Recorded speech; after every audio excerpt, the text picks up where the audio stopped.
Okay, so in this video, let's go over the SIR model for modeling epidemics. There are, models that build on top of this. We may go over them in future videos, but for now, let's go over the SIR model, the SIR model. So S stands for susceptible. So these are the susceptible people in the population who can still get a virus. The I stands for infected.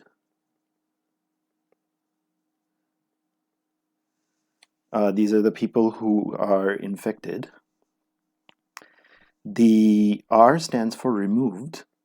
So these are the people who are either immune to it or have died already. Okay, so now let's start writing some differential equations based on this. So let's first consider the change in the susceptible people over time. So that's ds dt. So that's what we'll say is the susceptible people, when they get infected, that's, let's say, a constant proportion. So we're going to say that, let's say that constant is alpha. So ds dt is going to be how many ever infected people and susceptible people contact with each other. So that's I times S. And then we can write an equation for removed, which will basically be dr dt. So that's going to be a constant number of infected people that are basically either they die or they recover and become removed. So the constant is beta, and then I is the infected. And then the rate of change in infected, we are going to assume a constant population. There's no migration, no change in population, no immigration, and things like that. So we're going to have di dt is going to be how many ever people are going from susceptible to infected. Notice the negative sign in susceptibles because the number of susceptible people is decreasing, and that's how many infected are increasing. So that's going to be plus alpha is. And then we're losing the removed people from the infected, so that's minus beta I. Okay, so what this basically means is that if we add these up, ddt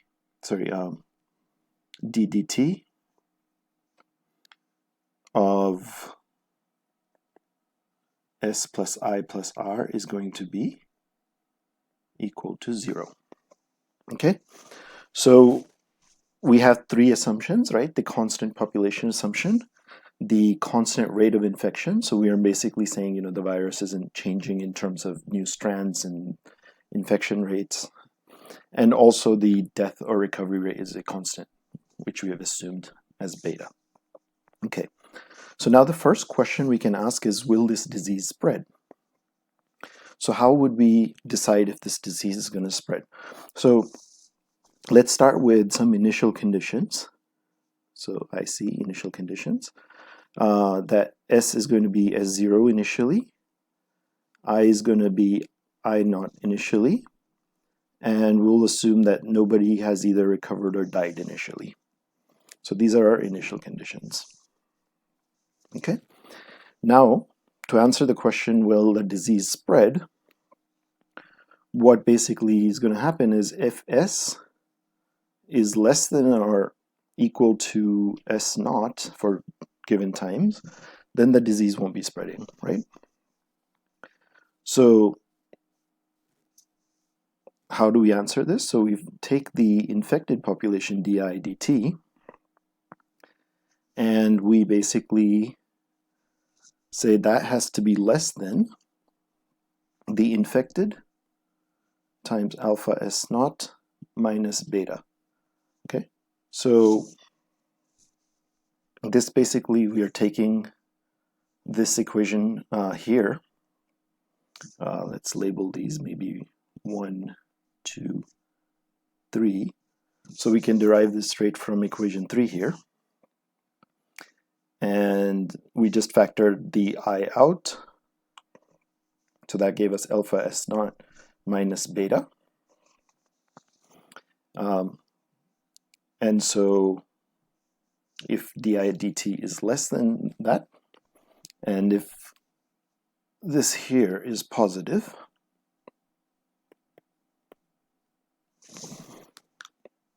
then basically we will have that the disease spreads. So for this to be positive here, what we can say is we can look at the ratio of alpha to beta. So that's basically what we call the contact ratio. Okay, so we'll call it Q, which is going to be alpha over beta. So notice what is really the contact ratio. So alpha is representing how many people are becoming infected, and beta is representing how many people are dying off. Okay, so the smaller this ratio is, so if more people are dying off and less are recovering and less people are getting infected, then this number here will be negative, and so the disease will spread. Okay, we can represent this in one more way. We can call it basic reproductive ratio. Okay, which is basically R naught, which you will see a lot in the epidemic charts.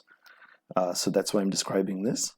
So this is basically alpha S naught over beta minus 1. So this is again based on this equation here, and this alpha beta over beta is just the contact ratio Q, so you can also put Q in here if you want.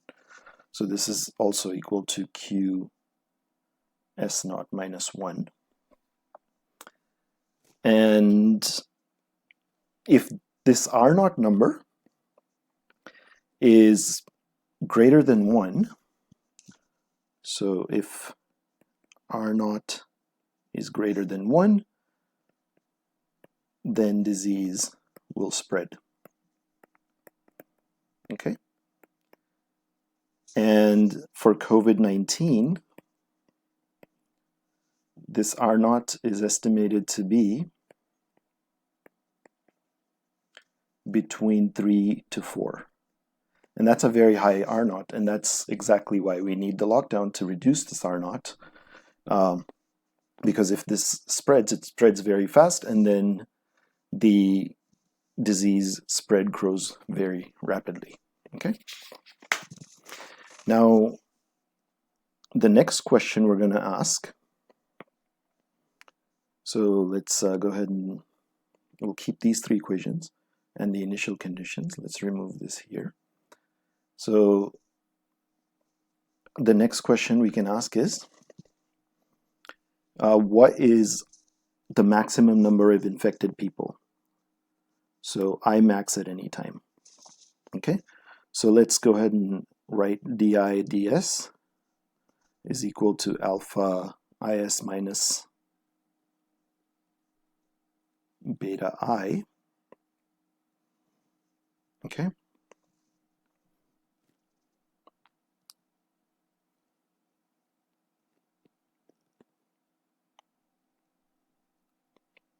and so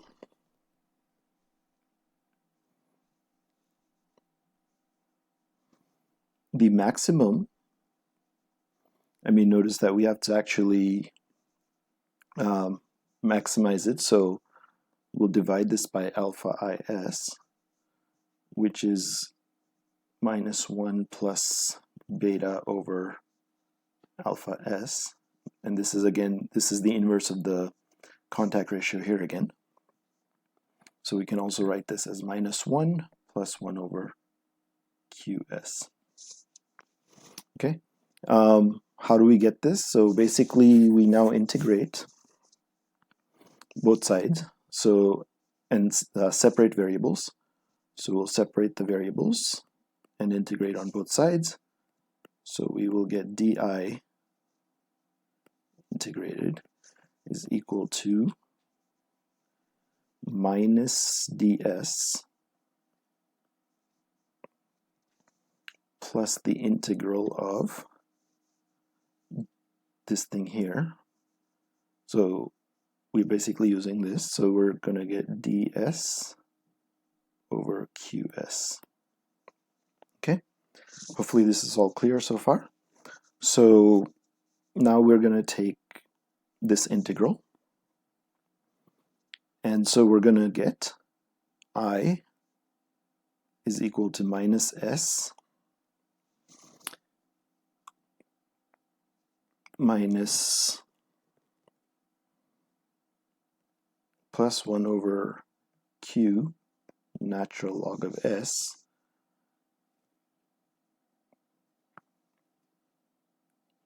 plus some constant, and then when we plug in the initial conditions, we will get I naught plus s naught minus 1 over q s,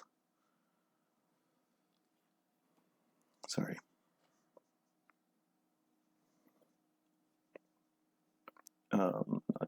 this qs here, natural log of s naught. Okay, so this is basically now our equation. And in this equation, maximum will occur when di ds is equal to 0. So Imax, we have to set this di ds equal to 0.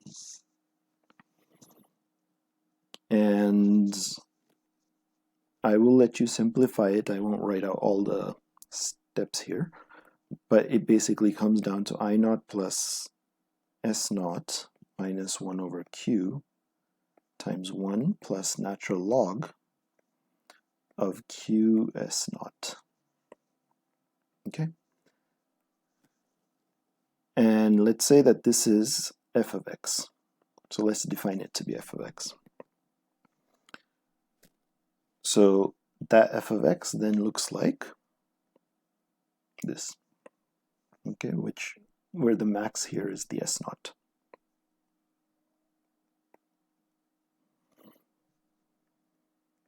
All right. So now we have this thing, and we're going to say that the Imax is equal to the total population minus f of q. Okay, that is basically rewriting this, because I naught plus s naught is the total population, because we started with r naught equal to 0. All right, so this is how we get to the Imax. Now, again, for COVID-19, this Imax will be very high because the Q here was very high. Sorry, very low. So this f of q is very low. So that's why this infected population can become very high without the lockdown. Okay. Now let's take the next question, which is how many people will catch the disease. As you already have this intuition that you know, a lot of people will catch the disease. So, but let's erase this here.